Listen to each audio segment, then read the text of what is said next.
Machine here, and you're watching Thorin's YouTube channel. 20-minute video for 2 minutes worth of content. Gold. This is going to be another one of my monthly video AMAs for Patreon. Anyone who asks $10 or more can submit a question in the threads on the site. The newest thread will be in the description box below. Istar says, I believe you mentioned it before that you will probably never do reflection/grilled videos with players that do not speak good English or require a translator. Technically not true, but we'll get to it.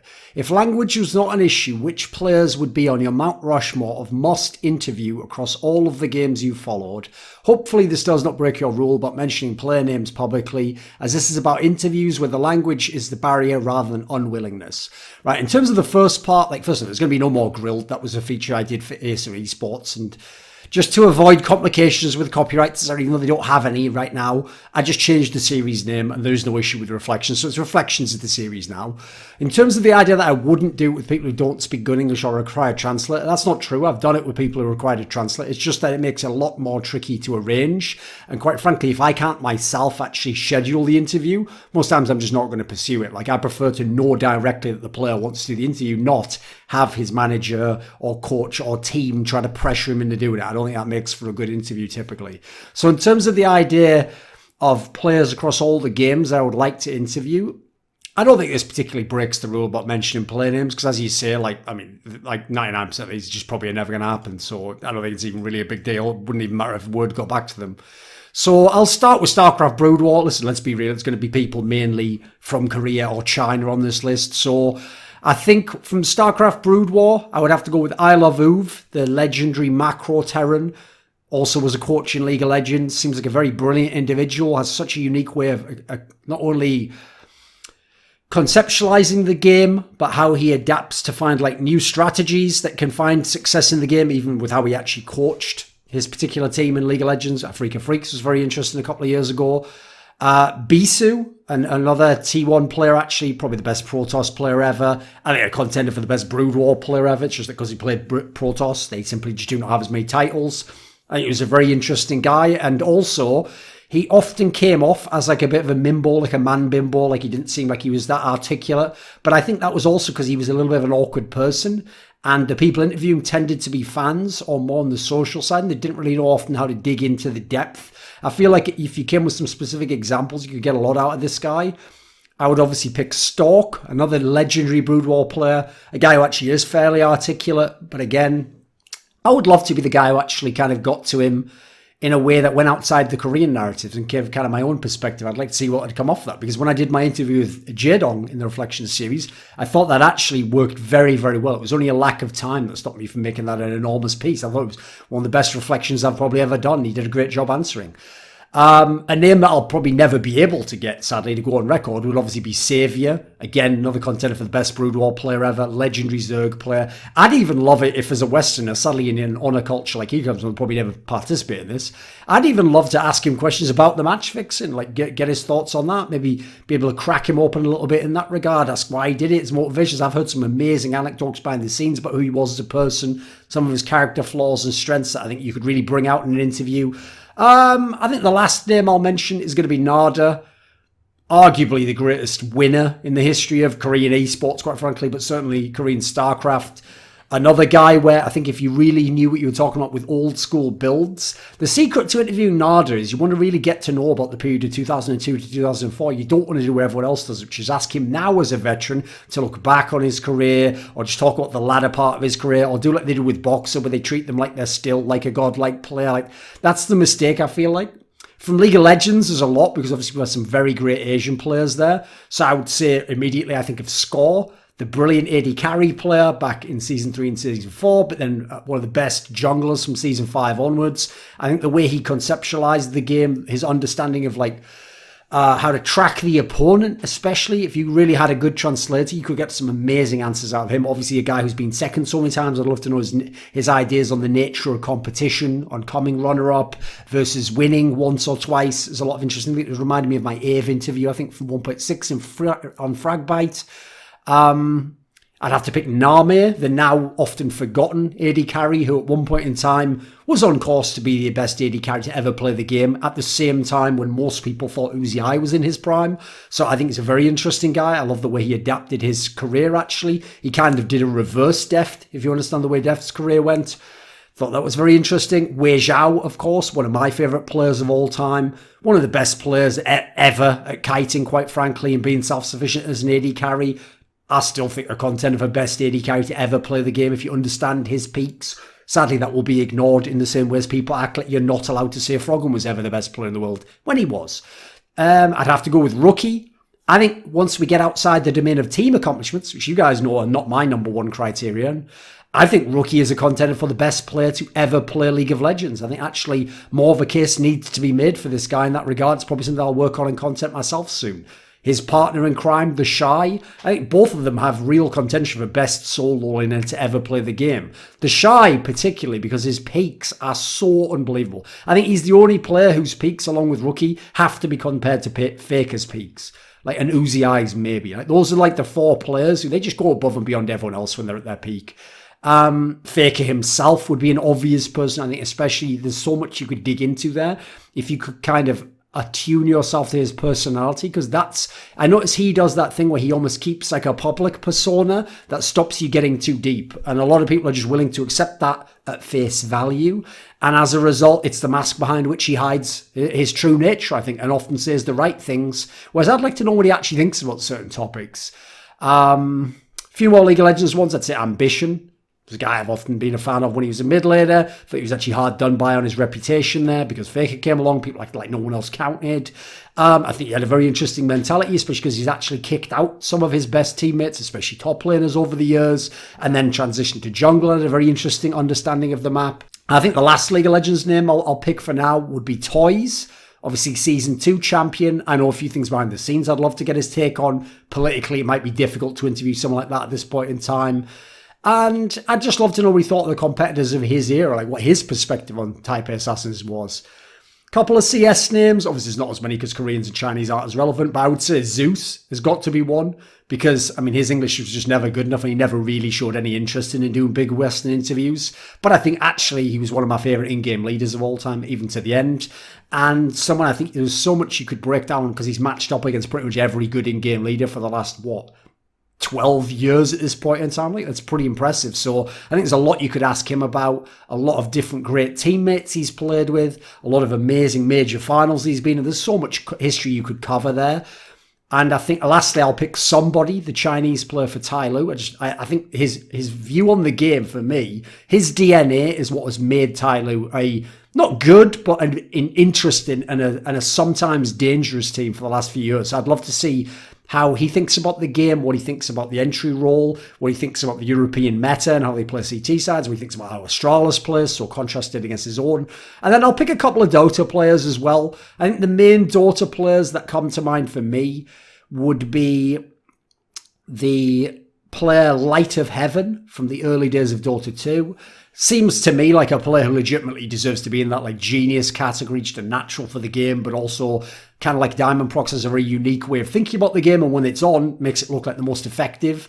I'd have to throw in a couple of Chinese players, so I would actually go with, I think the big four for me. Maybe I'll do five, because I guess I have to put Xiao Wei, right? One of the best captains of all time. Repeatedly revolutionised his teams. Was still relevant until he basically decided he didn't want to be anymore. I've got to pick him. Then I've got a whole bunch of good carries. So Somnus, maybe people know, is probably my favourite player in the latter day. I think it's just a genius. I think he's a player who is better than most players who've won TI. I don't really care what anyone thinks. Then I'm going to pick some classic Chinese carries, or carries in the league sense, not necessarily the number one position. So I'm going to go with Burning. I think for a long time, the best player ever to win TI. I love when they played the 4 Protect 1 style around him. I thought it was amazing. I've got to go with a couple of nice mid laners that I've always been a fan of. So I've got to go with Ferrari 430. He was my favourite player for a long, long time. In many ways, was the Froggen of Dota 2. And again, I think it's hard done by. He obviously won TI, but I think he could have had much more productive years. We're talking about around like TI 3, TI 4, if he'd been in different teams or different constellations. And then the last one, just one of the most fun players to ever watch. I think it's got to be How, right? The legendary newbie player. Just Vici Gaming. I mean, I've just enjoyed this guy in every team he's been in, quite frankly. It's just a fantastic player to watch. And what I love about him is he embodies for me that mentality of like, I'll never let myself get choked out. I'll always go for the knockout. I'll swing for the fences when I'm behind in a game. And that's what most of his best teams did. So I think there's a pretty good list of names with reasons. Jack Hanna says, are there any fun/crazy stories from the making of Flashpoint/B-Site that haven't been made public yet that you'd be willing to share? There almost certainly will be, so let me think. I think in terms of making Flashpoint, I think one thing that I think has been quite fun is, I would just say the fact that the teams and all the public messaging has embraced this idea of like the tone of the game being for adults and being a little bit edgier and not having to play to the Disneyfied crowd. Because a lot of the people saying that, I guarantee you, if someone walked in that room before me and had a successful pitch and went the other angle of, that's the problem with Counter-Strike, guys, is it's not being made safe and sterile enough for the sponsors, and we need to change the names from counter-terrorist and terrorist to other things, and we need to make it a communication. If someone had gone in with that angle, I think they could have also won the room over. I think there might have been a very different Flashpoint/B-Site that exists now, whereas the one that exists now is very much more based on my DNA and my vision on the game, because mine's so contrasting to what people have tried before. And so people kind of understand I might have a better feel for what a Counter-Strike fan wants than some corporate guy or some guy who's just been in CS for a long time is pulling it out of his arse. So I think even the fact that we ended up there is far less certain than people might imagine. It's not that they wanted that and then hired me.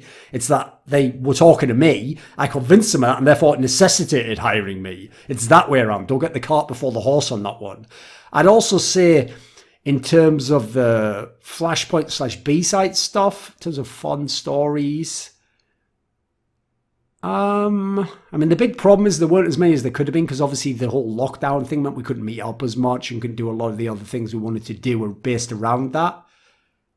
So I would maybe just say, I don't think this is a problem to say, but put it this way, the way that the first Flashpoint tournament went, I think should at this point be probably listen, they all count, but in terms of how I'm conceptualizing it, I think of it almost as like the pilot. It was a basic proof of concept within very limited, bottlenecked circumstances, some of them out of our control, some of them just due actually, and this is the part I'm going to reveal, due to the fact that we had a very short run-up time to do it, even building the actual studio where it was taking place.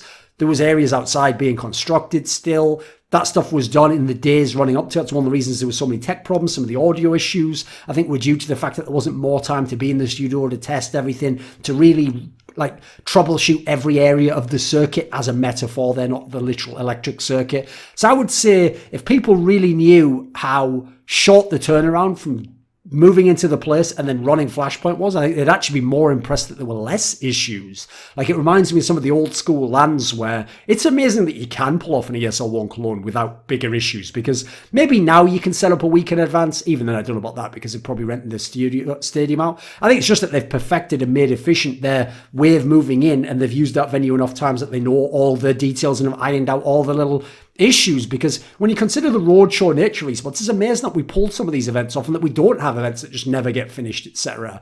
In terms of like fun stories, I mean, I would just maybe say as a fun aside, I remember when I was coming to America to do Flashpoint, because it's before the lockdown, all the people, we were all saying, this is going to be so sick. We're going to go and we're going to do Korean barbecue all the time. We're going to be in LA. There's going to be so many things to do and places to go, be able to meet up, have fun. It's going to be in the sun. And obviously we didn't do basically any of that stuff, did we? We just stayed in our houses, getting Uber Eats and just going to the studio each day, staying a certain distance apart, then coming home, going to bed and doing it again. So I would just say that it wasn't as fun and crazy as otherwise I would have anticipated. Hopefully Flashpoint 2 is a different affair. Peyton Lee Trahan says, what to you are signs that a guy in the Tier 2 scene of Counter-Strike can make the smooth transition to Tier 1? That's a very, very tough question, because it's a chasm that a lot of people never successfully clear and are able to jump over. And I would also say there are very few players you can have that certainty about. Like, obviously, Simple was one. Who else is another good example for me? Oscar, I think, was one that was fairly obvious to me. I think Valde would be one when he came on the scene. So what I'm thinking of here is actually, it's going to sound like cheating, but first of all, you should dominate tier 2. If you're talking about people like signs that a guy can make a transition, dominate tier 2, not just be a good player in tier 2. I would say have a style that looks like already I can shadow box you against tier 1 teams, like your positioning. You don't just right. For an example, most of the tier 2 AWPers won't make it, in my opinion. Gratisfaction, I think, never quite did make it. I think OC probably won't make it. I think even to some degree Cajun B was an example of that. If he was a hybrid, he could be a tier 1 AWPer. If he has to be dedicated tier 1 AWPer, he tended to get eaten up by the top 5 guys and wasn't good enough in that regard. So I would say things like self-sufficiency, being able to play most angles and spots around where you play on the map would be key. Like, for example, if I have an AWPer that just takes the boring line shot, and even then he's not having the craziest stats ever, he's not going to make it at tier 1, in my opinion. Like, it took Henny years to adapt to playing the AWP at tier 1, in my opinion, and he wasn't that good until, I would say, end of last year, coming into this year. So I would say dominate, have a style that already looks like he could just be immediately plugged and played. Don't play very simple Counter-Strike. That's brilliant to hone your skills. But if you don't have anything beyond that at tier 2, I don't think you're going to make it at tier 1. Be capable of adapting your game a little bit. So being a genius helps, or being someone who can just literally watch demos and work on your game in that sense. I would have also said Bobski was someone, actually, maybe he looks like a clear person who'd make the transition. So having something unique about your game can be good, but it can't be the only thing. If it's the only thing, like when Furia first came up, or maybe even Vega Squad first came up, if it's the only thing, it will get figured out. But if it's a thing that's another arrow in your arsenal, then yeah, that can be a very good thing, because that can be a thing that can throw people off for quite a while. It can be something that contrasts well against others, like Bobski does against a lot of the other players in the scene. So I think they're some of the main qualities. I think that are the main signs. Also, if you can get to know them or do interviews with them, mentality, like a guy who has a killer instinct, a guy who believes he should be better, a guy who doesn't question himself or second guess himself. A lot of great players, Device, Elige, second guessing themselves, destroyed these guys for years. It took them many years to overcome and then become the great players they are. There's other people who have made that transition, like an Eco, much quicker, because they always had this insane innate confidence or inner belief that they just were the best. The NA Kerfuffle says, if Riot got rid of regional playoffs and made the format of a Western playoff, X amount of teams from EU plus NA, and an Eastern playoff, X amount of teams from LPL and Korea, would this appeal to you on a narrative base? It does and it doesn't. Like, it does in the sense that this would lead more towards what I would like from Worlds, which is that you forget the nationalities and the regions. I understand they might be necessary for qualification unless we do something like this.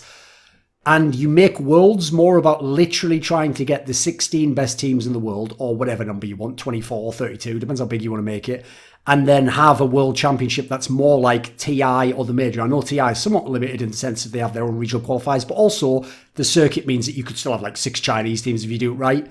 I would love that, because to me, that's the best type of world championship. I'm not about like specific nationalities have to be represented. They would be represented through this qualification system. Just they wouldn't have to be at Worlds. Because to me, it's silly that you can say, well, I was at Worlds, and then the guy who was like the 4th best, or 5th best in this case at Europe, is like, well, I wasn't. And then you're like the 3rd best team from NA. Like I don't like that.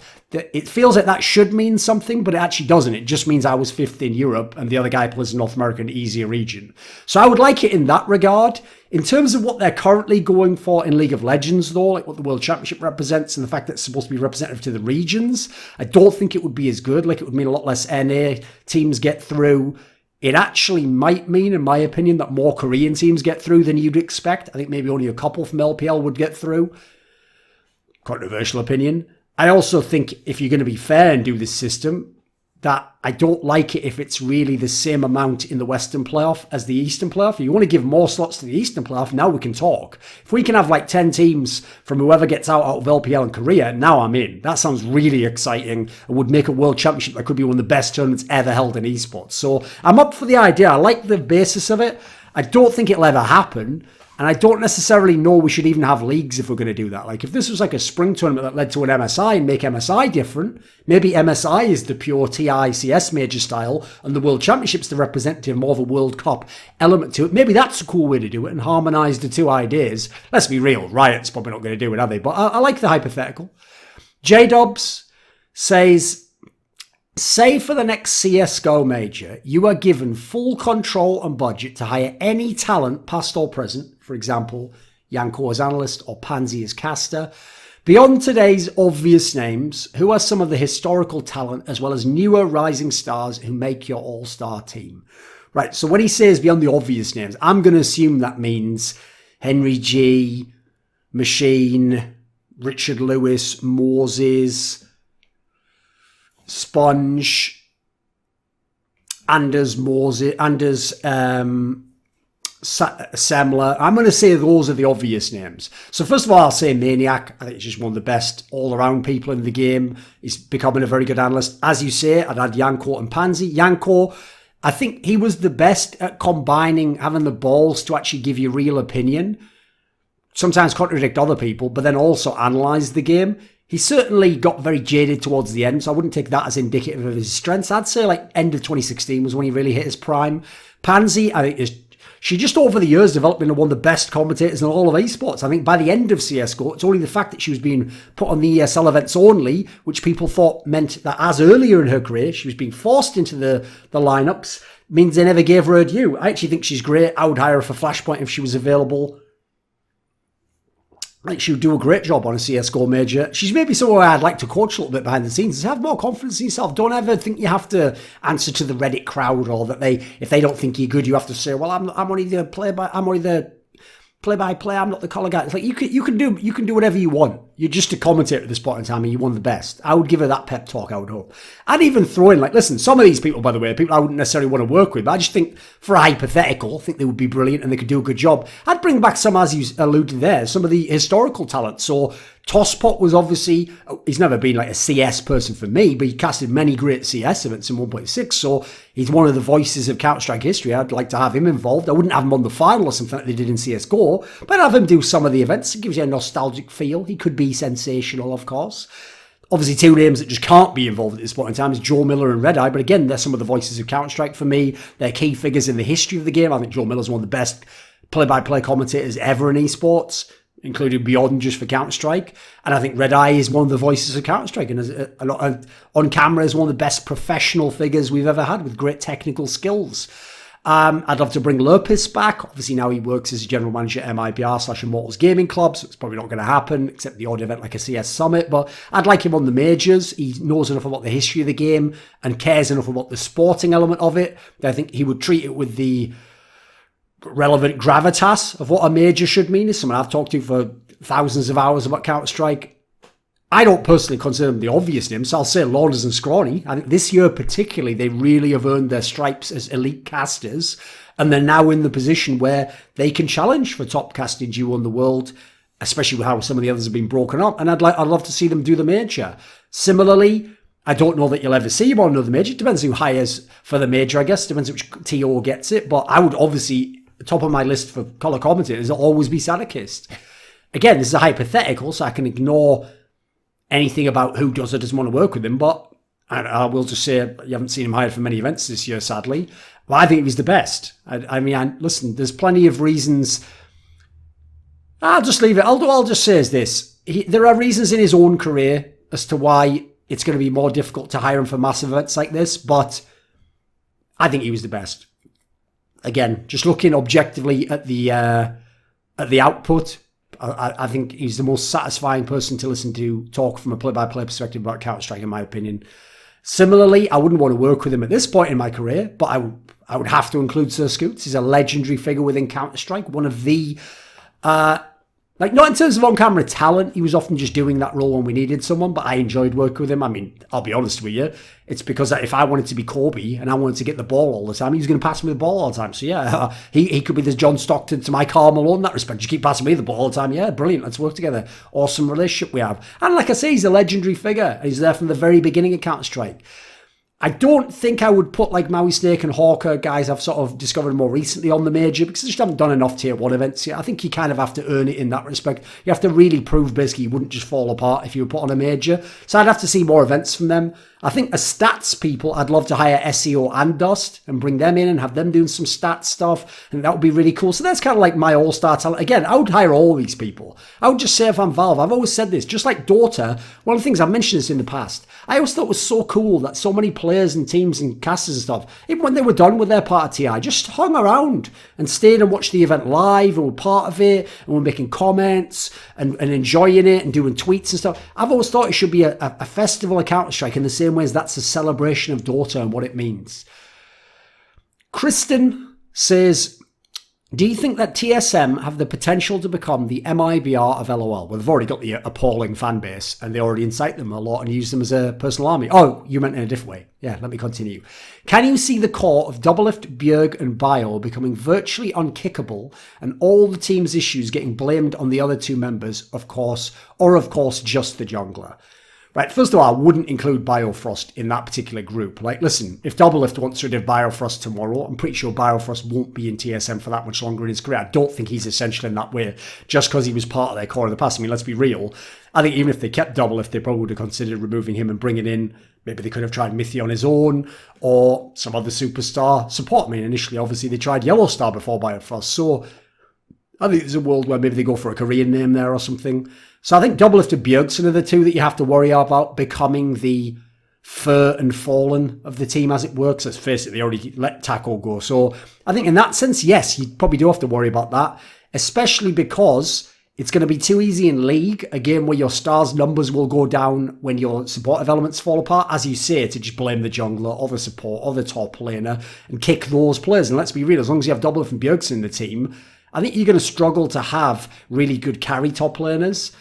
And I think you've already seen them misuse Broken Blade in that sense. And then when they make Bjergsen be the supportive element so that Broken Blade can carry, I just don't find it that convincing. It makes me feel like, why have we got Bjergsen at this point in time? So I'd certainly have my issues in that regard. I do think it's a problem. The fact that Bjergsen's an owner also means it's probably his last team, if we're being real. So I don't think they're going to kick him unless he has to just retire outright. So yeah, I have some concerns about that. I think that will actually inhibit their success in the future and how they can build the team, because I don't think they can be ruthless in a way I actually thought they were being. Like, I often give Reginald a lot of props for how he made the Yellow Star lineup, even if it failed, for how he had the balls to go for the best in the West and bring those players in, even if I didn't like the Mike Young pickup. I don't think he actually now, I think he's somewhat handcuffed himself by these contracts and who he's aligned himself with from being able to be ruthless in that way. And in my opinion, to be really good, you have to be ruthless. Like, I'm amazed at the kind of almost non-ruthless path that Jack Etienne's been able to take in Cloud9. I think he contrasted very well against what traditionally are the methods of success in sports, in my opinion. So, yeah, I do think that's a problem. Jordan Sarpi Jr. says, ignoring the issues with scheduling and logistics, do you think there is enough talent in European LOL that we could have 12 viable teams in Europe? I think with 4 teams going to Worlds, the current roster, the slot allocation, it makes sense that the region might think about expanding, so almost half the teams are going. It kind of lowers the stakes with just 10 teams, in my opinion, right? If we're talking about raw talent, in the same way as the LPL is actually, at the moment, easily housing 16 teams. And that's not even all the top talent in the LPL. There's still so many on benches and LSPL and LDL teams that you guys just don't even know about yet. And obviously, they brought all the Koreans over. So in the same way as they can have, I think, like 16 teams, I think you could easily have 12 viable teams in Europe. If you take a whole bunch of the talent that's in the ERLs, you could make some other teams that would already be better than Schalke, in my opinion. I think if you ever bring back the talent from NA that's European, you could easily have 12 viable teams. I'd even like to see 12 teams and see how it works in Europe. I think you would have a very competitive region. I think just the playoff race alone would be amazing. And then competition, if you want to dominate that region with the talent that would then come in the league, I think it would be incredible. I think it would actually make Europe potentially better than LCK. which is big time. Because I think the top European teams are better than the top Korean teams, but I don't think once you get past, say, position 3 or 4 in Europe, that they're better than 3 or 4 necessarily in Korea. Actually, I think that's where people misunderstand the talent level in Korea. It's just the coaching of the top teams I'm skeptical about, and their playing style and the current internal meta in Korea. So I would love to see it. I will say, one reason I don't know that you will see this expansion, though, is because at the moment, in a franchise system, it devalues the value of my slot if you let another team in. So right now, I always say this, the main customer of franchised leagues are the franchises themselves, and the person serving them is the game dev. So right now, why would Fnatic and G2 want more teams to be allowed to buy into LEC and compete with them and potentially inflate the salary pool and take the next talents and battle them and make their job harder, give them more competition? They wouldn't. Essentially, as businesses and as competitive entities, actually, I think those entities' primary consideration should be keeping the league as it is and dominating said league and said market. So I think that's why you probably won't. That's a hypothetical. Yeah, I'm with you. I think you could go even beyond 12. You could probably go 15, 16 like LPL. If we bring the right people in, like let's bring in, I mean, in the past we had big organizations like potentially North, or maybe you're going to have a Na'Vi or a Virtus Pro. Let's bring these orgs in, some of the other NA ones, and then we can potentially really talk about having some amazing league play at that point in time. Pedro Rojas says, this is an off-topic one. If you had the chance to interview anyone dead or alive, who would it be and why, right? I'll pick a couple of esports people at first. I would mainly like to interview people who were heavily involved in the old school days with on GameNet, and particularly like the StarCraft leagues and OGN champions, because there are so many business things I'd love to know about how they pursued it. Did they in fact build the Star Leagues based around Korean dramas and K-pop idols as opposed to sporting elements, which is my theory or my speculation? How did they do it in terms of using pay-per-view options for OGN champions? Why did they never put more of an effort on bringing in outside Western talent and making more of a show in that regard? They did for the GSL, but that wasn't on GameNet.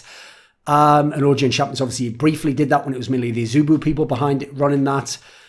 I would say, if we want to list some people just historically, I'll give you a reason for each of them as well. Let's go with the dead angle first. So a more recent death would be Christopher Hitchens. I think he was just an amazingly well-read person. He seemed like someone you could put a million great hypotheticals to. I'd also love to actually quiz him about, like, I always thought people did a very poor job quizzing him about his political opinions, because they just took it that because he was left-wing, that meant he, like, supported communism or something. Like, they didn't seem to have a very strong understanding of, like, his position as the left opposition to Stalinism, essentially. So I don't think they actually seem to understand that he came from this Trotskyite, I think is the way they prefer it. Is that the way they say it? And like Red Rosa school of thinking. I don't think enough people understood where he was coming from to properly quiz him on that. So I'd love to ask about that, and I'd obviously love to know some of his thoughts on modern politics. One of my favourite authors, Dostoevsky, just seemed like a very brilliant individual. I'd actually love to ask him about like spirituality and Christianity and how he saw that dimension of the world, because he was always grasping for that in his books and trying to articulate it and putting it through the human condition. So I always thought he was a very fascinating individual, and I've heard that kind of the way he lived in poverty. I'd love to get his sense for, if he knew now, how widespread his works have been and the influence they've had, and what he would think about that. Just because it sounds like a brilliant interview subject, I'd love to talk to Aleister Crowley, the English mystic and magician. Again, I don't think enough people who spoke to him understood him, or if they did, they tended to be sycophants. So I'd love to kind of give him the hard questions and see how he came up with them. One of my favourite philosophers, Nietzsche, of course. One of the most brilliant people of all time. And too many people focus on two simple things about Nietzsche, whereas I kind of agree with the Jordan Peterson take on Nietzsche. The more you get to know about this guy, the more you better bring to the table, because he didn't just address one or two key topics. He really did try to just like give his thoughts, and in a very condensed and at times lengthy manner, on practically everything. So I would hope to interview this guy when I'm like 60 if I could. I'd really have to have a lot more time to study a lot of things to get a great interview out of him. In terms of brilliant people from the past, I can think of three really old school people I'd love to interview. Dr. John Dee, a guy who had more books in his library than any of the libraries in England had. So an incredibly advanced thinker. Also ties into a lot of other interests I have. So I think I could go so many places on that. I'd love to actually ask about some of his experiences as well. So Isaac Newton, not for the physics side, for the other sides of his life. I think he was such a fascinating character. Sometimes doesn't even seem plausible he was real. That's how interesting a character he is. And I would just love to know how, because basically he's one of those people who shows how science, in terms of scientific theories, don't come from observing. Like in that sense, I think that's called inductive reasoning. Instead, it comes more from like deductive reasoning. Like, it's almost like you have the ideas and then you look at what's there and then you try and come up with a theory to explain that. Like, I actually think that it's more along those lines because as far as I can tell, he came from his more controversial thoughts and then found a way to encapsulate that in a scientific theory. So I think I could do a very interesting interview with him. And then because he's one of the fathers of Stoicism, Marcus Aurelius, the Roman emperor, again, if he was real in the way that his words are claimed to be, one of the most fascinating thinkers of all time. Then in terms of people who are alive, there's quite a lot of people I'd love to interview. So Alan Moore, people probably know. I think he's just one of the greatest artists of all time.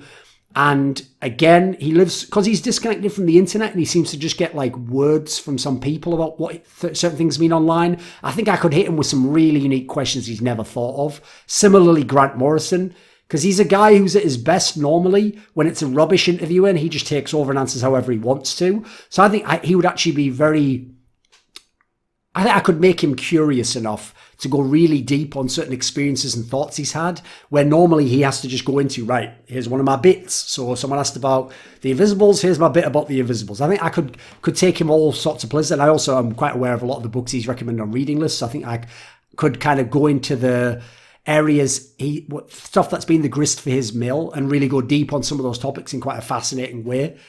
I would say the guys behind Boards of Canada, the two brothers behind that group.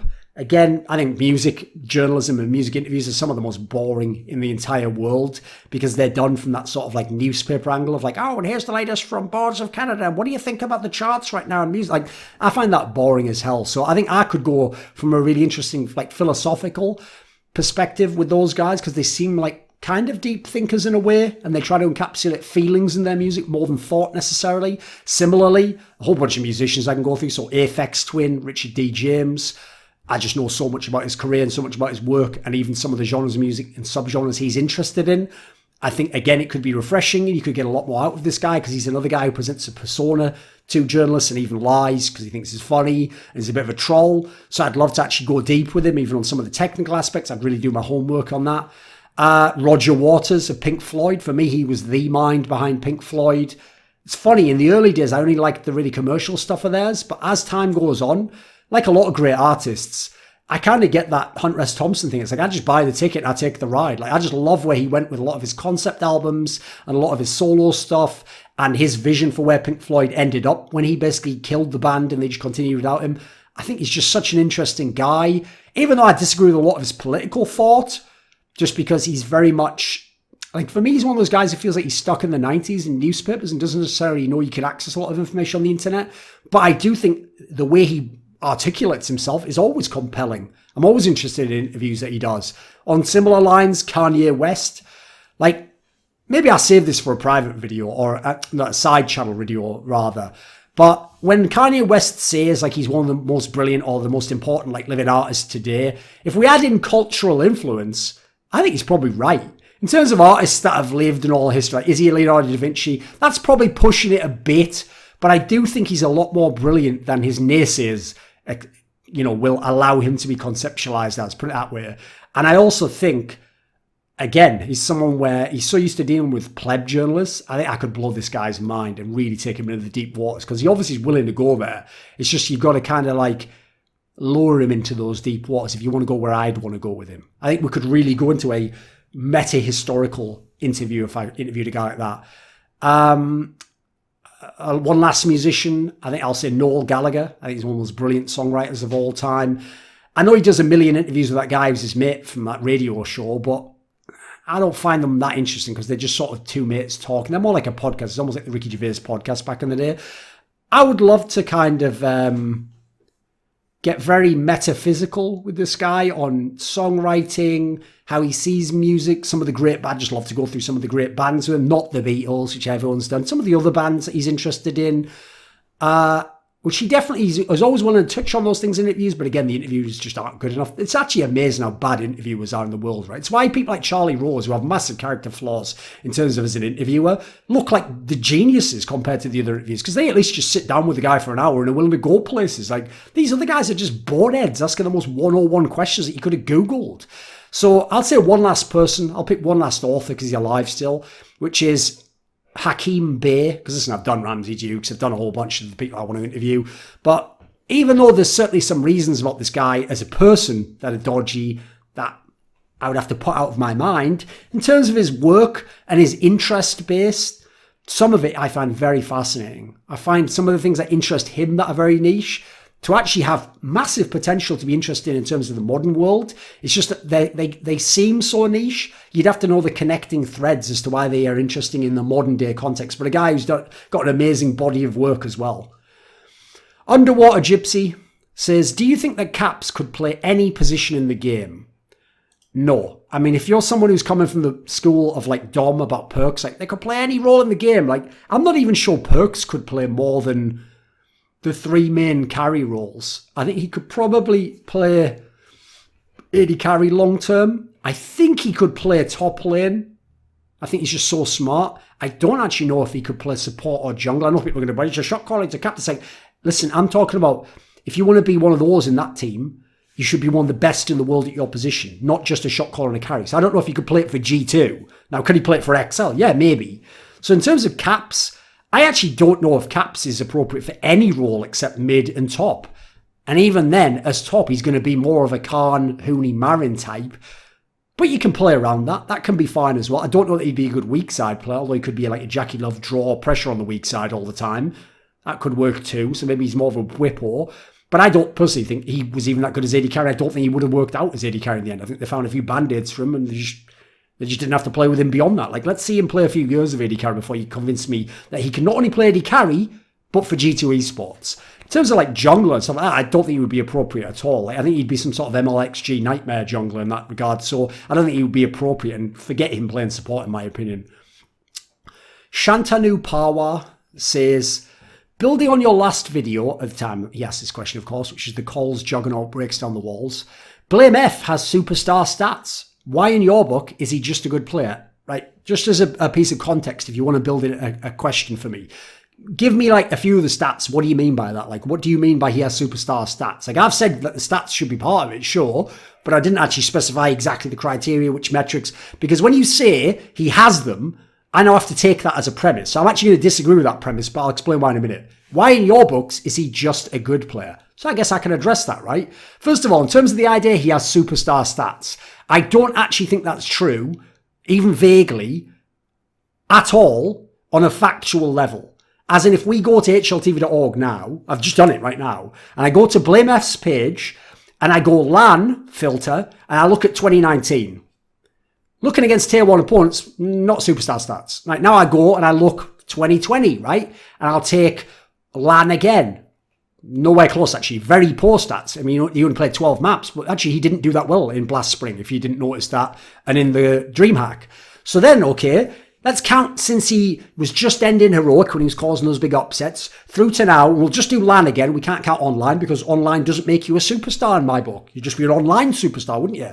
Go and look, right? I put from the beginning of 2019 through to right now, just LAN stats. And when I hit LAN, and then I put top 20 as the ranking filter, here's BlameF stats. 1.06 rating, 0.66 deaths per round, 0.67 kills per round. So quite simply, he hasn't done it on LAN enough yet. In a tier 1 team, which he's only just entering now, he hasn't done it enough yet. He's done it in some upsets, but even then, nowhere near Ziwu, Simple, Nico, Device, Rops, Elige. Let's see, his peak, Naf, Twists, Woxic. Who else are we going for here, boys? I mean, there's so many we can go for. Magisk, Electronic. Who else are we going for in this particular grouping of people? Called Zera, if he's in peak form.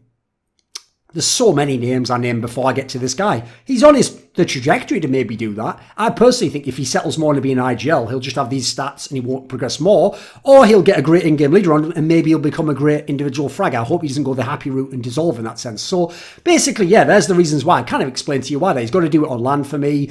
Online numbers alone don't make you a superstar. There's just too many players would have qualified in the past that never made it on LAN. And he's just too inexperienced in his career still. Hasn't and also has done fuck all at majors, let's be real. So you got to do a lot of these factors. Not all of them, but you've got to start to tick most of the boxes, in my opinion. But I appreciate the question. Just try and be a bit more specific about what you mean so that I can know what you mean. Shikez, this is going to be the last question. Remember, the thread's going to be in the description box below for the next questions. Go ahead and submit your questions immediately. We'll just get going with it.